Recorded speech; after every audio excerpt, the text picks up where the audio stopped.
Hi, I'm Michael Russell Nelson. And if you're comfortable, how do you identify?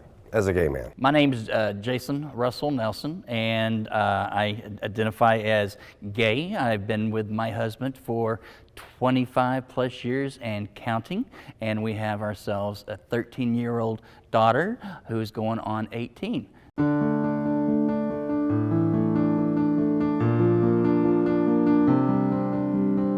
I was born and raised Catholic. My priest told me I was going to hell for being gay, and then later was arrested for molesting all my friends. I gave up. You know, I didn't get it because I was living a good Catholic life. I went to CCD, I did confession on Saturday, I prayed my rosary. I couldn't understand why I was going to go to hell. And so I just gave up on it. I never lost faith simply because I refused for it to happen. I grew up going to church. We were not, I hate to say it, holy rollers. We went to church. We did our thing every week. Episcopalian, which is Catholicism without the guilt, did that, okay? You know, and just did it. And so it was important to me. It's what I did. I got something from it. And it's not always what was being told to me from you know, what's behind me or in front of me, but it's what I was getting around me. Michael and I got together, yeah, and church was important to me. At the same time, I wasn't going to push him to do it because everybody has their own journey. Like I said, met Jason. It was important to him. I was like, not a big deal. But he kept going.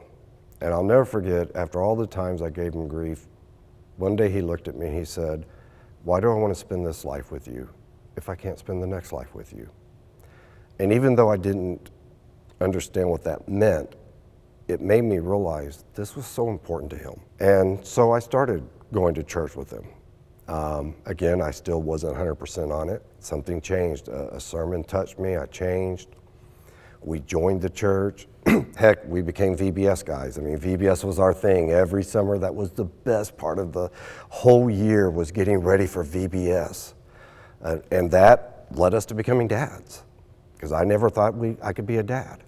I realize now that I wasn't at the right place in my journey, and it wasn't until I could learn that God truly loved me for who I was, and that no matter what, He would love me. Because you need that to become a parent. You've got to understand that role. I'm very grateful for you, baby, because I wouldn't be sitting here today if it wasn't for that. So when we lived back in North Texas, we had a church that we'd been going to. It was very accepting of us, but there were the powers that be that made it be known that they were a little more conservative than what we wanted. But we had such good. We met so many good people at the church that they were just literally our one and only community, our neighborhood. That's where we spent our time. 4 or 5 different pastors there. When we went, the pastor that was there was great. He was welcoming. We know that he probably went through some things with some people at the church. For when we joined, can you believe that? I mean, we had to have a conversation about if it was going to be okay for us to join there. You know, because what would people think? And he came and went, and then we had another pastor come and join the church, and he was just wonderful. He was progressive. He was warm. But towards the end, we actually there was a pastor there, and he was more on the conservative side. And I remember the day that we had mentioned wanting to get our daughter baptized. And his response was he needed to talk to the other leadership at the church and the other leadership in the community to see, you know, what they were going to think and how that was going to be. And then it set well with me. The family there at the church, they were so warm and welcoming that the pastor that actually married us, you know, a little bit later, he came to the church and he did the baptism for us, because that one pastor came back. He said, "No, I'll do it. I'm like, "No, really, kind of, you know, no. Just let us kind of have it in the church, and we'll be cool, you know." And you know, I don't want to toot our horn, but I will, you know, for our baptism service, there were more people that attended our baptism service than would normally attend a Sunday service with him. The love was there. And so it was important that when we finally moved to Houston, that we did find that same kind of love that we had there. We moved to Nashville, and while the time in Nashville, we never could find a place, and we were there like 18 months, and we had an opportunity to move here to Kingwood. And we'd tried quite a few Methodist church, and nobody ever came up and said hi to us during the passing of the peace, and it was weird. I was almost like Methodists have forgot how to make people feel welcome. And I remember telling my husband, I'm done, we've gone this long without a church, we really don't need a church. He found Strawbridge online, he said, let's at least go check it out. And I said, sure. So Strawbridge was our last of, I want to say, a 9-church tour that we took when we moved to Houston. We had been in Nashville. We did a short little stint in Nashville. We went to several different churches. None of them just felt quite right. Some of them, obvious reasons, they were too conservative. Sad to say, they weren't inviting. They weren't what we had been used to before. So it got to the point to where I went home one day and Michael and I were talking. I'm like, so we're going to go to Strawbridge, and if we don't like Strawbridge, then we have to accept the fact that we can still praise God, but we're not going to have 4 walls to do it within. We're just going to have to take a break, do it from home, and do that kind of thing. We've done it before, and that was going to be okay. The way God has it is this was our last church to visit, and it was the church that we should have gone to from the very get-go. When we came in that morning, I'll never forget, Miss Carol walked up to us and greeted us, and then she took Jade and I through the church and was showing us all the children area. And then when she ran into people, she would say, hi, this is Michael and his daughter Jaden, and his husband Jason is in the sanctuary, without a beat. And so we come in, and it was the 11 o'clock service, so the music was really good. And during the passing of the peace, both Todd and Beth came down. And when Beth walked up to me and said, I'm so happy you're here, I just felt home almost instantly. And when we left, I remember looking at Jason, and both of us were like, we found our church. It was just that nobody hesitated. The minute we walked in, they welcomed us and said hi, and it's been that way ever since we've been here. So very important because we have somebody that we want to instill this faith and this, give them that foundation. It is so awesome when we can come and drop Jaden off at church, and she runs in and meets and greets, their friends and everybody. It's like she's going from our house to like a friend's house, because that's what it is that's our house. So it always makes me feel good to come and drop her off, and it's like, oh, don't worry about it. She can go in that church. She can walk anywhere she wants to in that church. She's going to know people. She's going to see people. She's welcome. It's more important now, being a father and trying to raise a kid, in this kind of environment, and instill in them what has been important to us.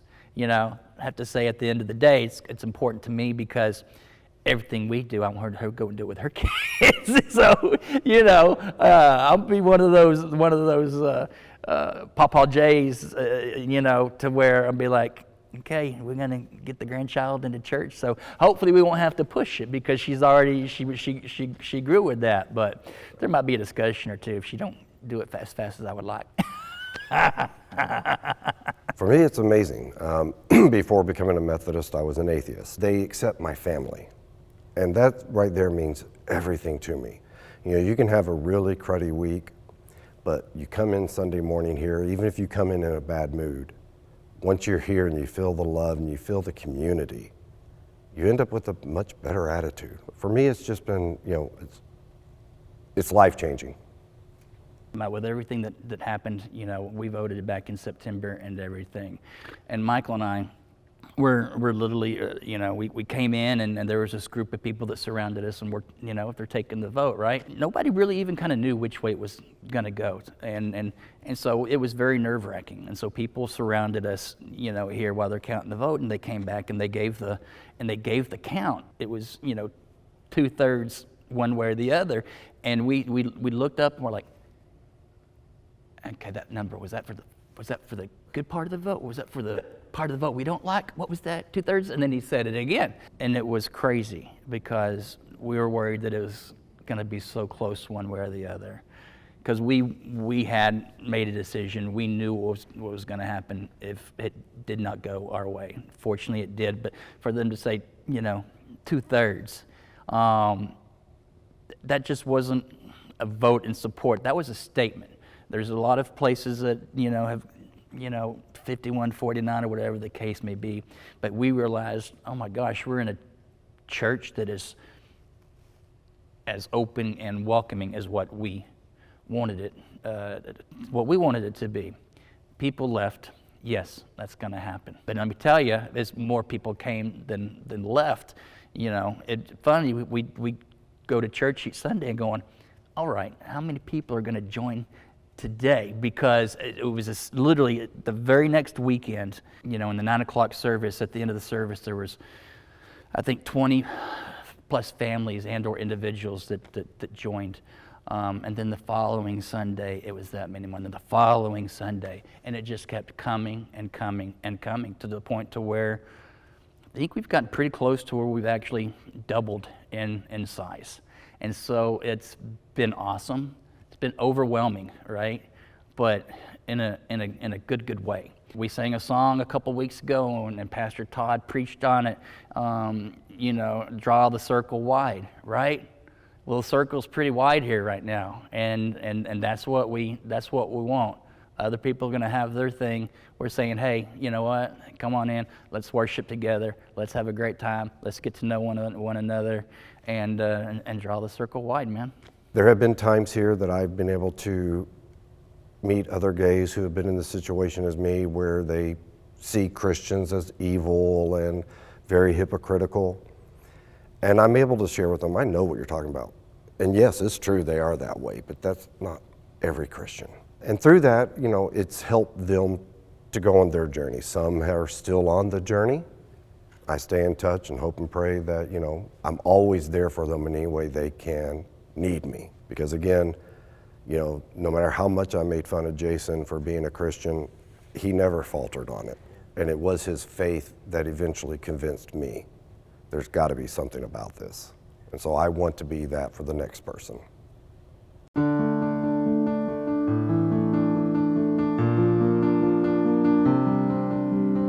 It sounds kind of dorky, but the message I would give to the churches is let go, let God.